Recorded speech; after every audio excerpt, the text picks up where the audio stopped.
Morris, thank you so much for being here with me today. It's really nice to have you. Thanks for having me. So I know you as the editor of Blank Gold Coast and also one of the directors of the Gold Coast Music Awards. Can you tell us another fun fact about your history?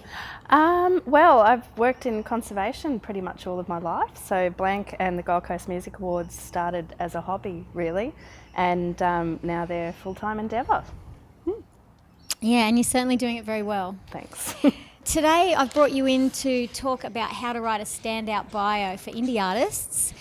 As we know, the bio is an essential asset for an indie musician, and I'm hoping you can clarify for me why artists need an asset like a bio and for who.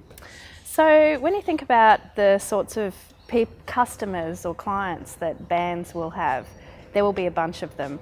First and foremost is their fans. And we need to be clear that a lot of these assets we speak about are not for the fans. Fans want music, maybe some quirky photos on Instagram, but fans want music.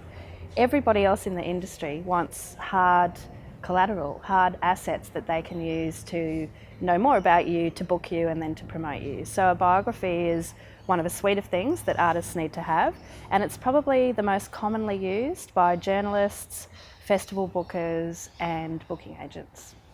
Great, yeah, absolutely.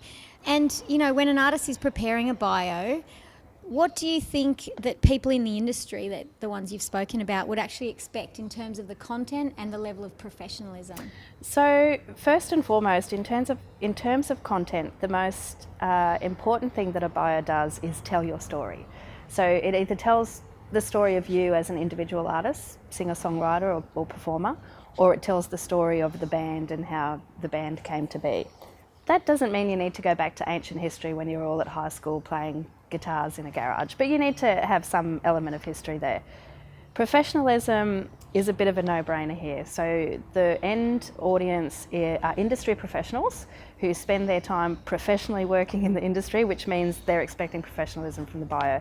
No grammatical errors, clear punctuation and paragraph story format, no typos, and a good grasp of how sentence structure works. If you struggle with that, I highly recommend you pay someone to help write your bio. Yeah, absolutely. I mean, I think it, you know, just to be taken seriously, that's fundamentals, isn't it? If a booking agent or a festival booker has two bands who are equal in all things, and one bio is excellent and one bio is crap, they're going to go for the band that has the good bio. 100%. It says a lot about who they are and their ability to manage their business. Yep. Also, I'm interested in talking about how to structure the bio correctly, because in my work with indies, I do see sometimes it's a little topsy-turvy. Haphazard. Yeah, haphazard. What would you suggest in terms of structuring the bio effectively? So let's talk about length first. A good bio will usually be 1 page or less.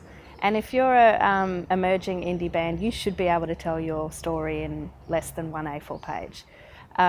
Even world-conquering bands like the Rolling Stones can tell their story in 2 or 3 paragraphs. So your indie band definitely can.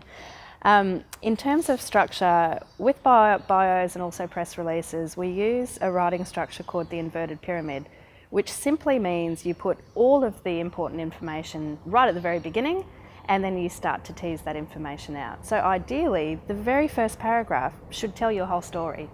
And then the subsequent paragraphs start to tell a little bit more in a little more depth.